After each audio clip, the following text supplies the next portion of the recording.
വണ്ടിയുടെ കാലപ്പഴക്കം കൊണ്ടോ അല്ലെങ്കിൽ ബ്രേക്ക് പാഡ് മാറാൻ വൈകുന്നത് മൂലമോ സാധാരണയായി വണ്ടികൾ കണ്ടുവരുന്ന ഒരു പ്രശ്നമാണ് ഡിസ്കിലുണ്ടാകുന്ന തേയ്മാനം. വണ്ടിയുടെ ഡിസ്കും ബ്രേക്ക് പാഡും തമ്മിലുള്ള ഫ്രിക്ഷണൽ ഫോഴ്സ് അഥവാ ഘർഷണം കൊണ്ട് കാലക്രമേണ ഉണ്ടാകുന്ന തേയ്മാനത്തിന് നമ്മളാരും ഉത്തരവാദികളല്ല. എന്നാൽ യഥാസമയം ബ്രേക്ക് പാഡ് മാറാതിരുന്നാൽ ബ്രേക്ക് പാഡിലെ ആസ്പെറ്റോസ് മെറ്റീരിയൽ മുഴുവൻ തീർന്നു കഴിഞ്ഞാൽ ഇതുപോലെ മെറ്റൽ ഡിസ്കിൽ ഉരഞ്ഞു കഴിഞ്ഞാൽ ഡിസ്കിന് നല്ല രീതിയിൽ തേയ്മാനം ഉണ്ടാകുന്നതാണ്. ഈ ഒരു കണ്ടീഷനിൽ നമ്മൾ തന്നെയാണ് ഉത്തരവാദി.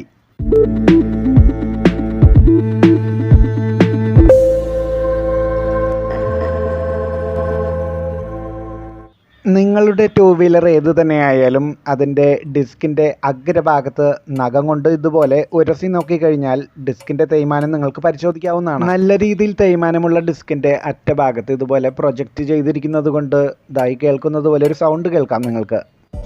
ഡിസ്കിൻ്റെ കണ്ടീഷൻ ഇതുപോലെ ആയിക്കഴിഞ്ഞാൽ ബ്രേക്ക് പാഡ് നിങ്ങൾക്ക് തുടരെ ചേഞ്ച് ചെയ്യേണ്ടതായി വരും. അതുകൊണ്ട് തന്നെ ബ്രേക്ക് പാഡിനോടൊപ്പം തന്നെ ഈ ഡിസ്ക് ചേഞ്ച് ചെയ്യുന്നതായിരിക്കും പെർമനൻറ്റ് സൊല്യൂഷൻ ഏറ്റവും നല്ലത്. വെറും 4 വർഷം പഴക്കം മാത്രമുള്ള ഈ വണ്ടിയുടെ ബ്രേക്ക് പാഡിൻ്റെ ആസ്പെറ്റോസ് കണ്ടൻറ്റ് മുഴുവനായി ഉരഞ്ഞു തീർന്നുകൊണ്ടാണ് അതിൻ്റെ ഡിസ്ക് നന്നായി തേഞ്ഞു പോയത്. ഫ്രണ്ട് സൈഡിലെ ഡിസ്കിൻ്റെ കാര്യത്തിലാണെങ്കിൽ വണ്ടി ഏത് തന്നെയായാലും പ്രൊസീജിയർ സെയിം തന്നെ. ബോൾട്ട് സൈസിൽ വ്യത്യാസം വരാമെന്ന് മാത്രമേ ഉള്ളൂ. ഫ്രണ്ട് വീൽ ഊരിയെടുക്കുമ്പോൾ അഡീഷണൽ സേഫ്റ്റിക്കായി സപ്പോർട്ടായി ഇതുപോലെ തടിക്കട്ട വെച്ച് കൊടുത്താൽ നന്നായിരിക്കും.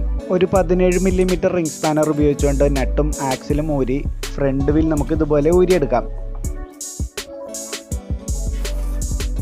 ഒരു 6 മില്ലിമീറ്റർ അലൻ കീയോ അല്ലെങ്കിൽ 6 മില്ലിമീറ്റർ ഹെക്സ് ബിറ്റ് സോക്കറ്റും എൽ റോഡുമോ ഉപയോഗിച്ചുകൊണ്ട് നമുക്ക് ഈ കാണുന്ന 4 അലൻ കീ ബോൾട്ടുകളും ഊരിയെടുക്കാം. ഞാൻ ഈ കാണിക്കുന്നത് പോലെ എൽ റോഡ് ഉപയോഗിക്കുകയാണെങ്കിൽ എൽ റോഡിൻ്റെ ലെങ്ത്ത് കൂടുതലുള്ളതുകൊണ്ട് നല്ല ലിവറേജ് കിട്ടുന്നതാണ്. അതുകൊണ്ട് നിങ്ങൾക്ക് അഴിക്കാനായി അധികം പ്രയാസം അനുഭവപ്പെടുകയില്ല. ഇനി അലൻ കീയാണ് ഉപയോഗിക്കുന്നതെങ്കിൽ ലിവറേജ് കൂട്ടാനായി നിങ്ങൾക്കൊരു അഡീഷണൽ എക്സ്റ്റൻഷനായി പൈപ്പോ മറ്റോ ഉപയോഗിക്കാവുന്നതാണ്. 4 അലൻ കീ ബോൾട്ടുകളും ഊരിയെടുത്തു കഴിഞ്ഞാൽ നമുക്ക് ഡിസ്ക് ഇതുപോലെ മെല്ലെ പൊക്കിയെടുത്ത് മാറ്റാവുന്നതാണ്. Access 125ൻ്റെ original സ്പെയറാണിത്. 1079 രൂപയാണ് ഇതിന് വില വരുന്നത്. പുതിയ ഡിസ്കിൻ്റെ എഴുത്തു വരുന്ന ഈ ഭാഗം മുകളിൽ വരുന്ന രീതിയിലാണ് ഡിസ്ക് ഫിക്സ് ചെയ്യേണ്ടത്.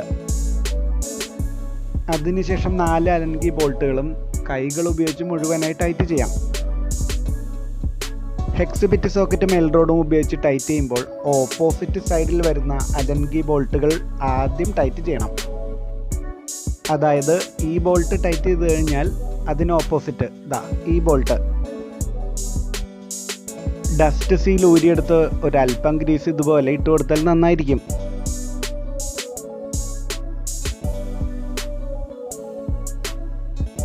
ഇനിയുള്ളത് ഈ ചെറിയ മെറ്റൽ ബുഷാണ്. പുതിയ ഡിസ്ക് ആയതുകൊണ്ട് പുതിയ ബ്രേക്ക് പാഡ് ഇടുന്നത് നല്ലതാണ്. ഈ വണ്ടിയുടെ പുതിയ ബ്രേക്ക് പാഡ് എങ്ങനെ റീപ്ലേസ് ചെയ്ത് ബ്രേക്ക് എങ്ങനെ ബ്ലീഡ് ചെയ്യാമെന്നുള്ളൊരു വീഡിയോ ടെക്നോ ടിപ്സ് റിവ്യൂ പിന്നീട് ചെയ്യുന്നതാണ്. ഇനി വീലിടുമ്പോൾ 1-2 കാര്യങ്ങൾ കൂടി ശ്രദ്ധിക്കേണ്ടതുണ്ട്. വണ്ടിയുടെ സ്പീഡോമീറ്റർ ക്രൗൺ പിനിയൻ അസംബ്ലിയാണിത്. ഇതിൻ്റെ ഇവിടെയുള്ള ഈ സ്ലോട്ടിനുള്ളിലേക്ക് ഷോക്ക് അബ്സോർബറിൻ്റെ ഈ പ്രൊജക്റ്റ് ചെയ്തിരിക്കുന്ന ഭാഗം ഇതുപോലെ വരുന്ന രീതിയിൽ വേണം വീലിടുമ്പോൾ കയറ്റേണ്ടത്. വണ്ടിയുടെ കാലിപ്പർ അസംബ്ലിയിലെ 2 ബ്രേക്ക് പാഡിൻ്റെ ഇടയിലേക്ക് ഇപ്പോൾ റീപ്ലേസ് ചെയ്ത ഡിസ്ക് കയറുന്ന രീതിയിൽ വേണം വീലിടുമ്പോൾ വരേണ്ടത്. അതുപോലെ തന്നെ ഇനി ശ്രദ്ധിക്കേണ്ടതായ ഒരു കാര്യം, വീലിലെ ഈ കാണുന്ന 2 കട്ടിങ്ങുകളുടെ ഇടയിലേക്ക് നേരത്തെ കാണിച്ച സ്പീഡോമീറ്ററിൻ്റെ ക്രൗൺ പിനിയൻ ഗിയറിൻ്റെ ഈ 2 പ്രൊജക്ഷനുകൾ കയറുന്ന രീതിയിൽ വേണം ക്രൗൺ പിനിയൻ അസംബ്ലി ഇടേണ്ടത്.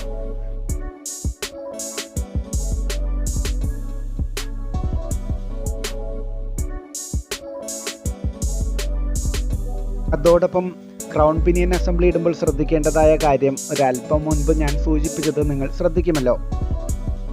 വീൽ ആക്സിലിൽ ഒരല്പം എഞ്ചിൻ ഓയിലോ ഗ്രീസോ പുരട്ടി തിരികെ വെച്ച് ആക്സിലിനിട്ട് നമുക്ക് തിരികെ ഇടാം.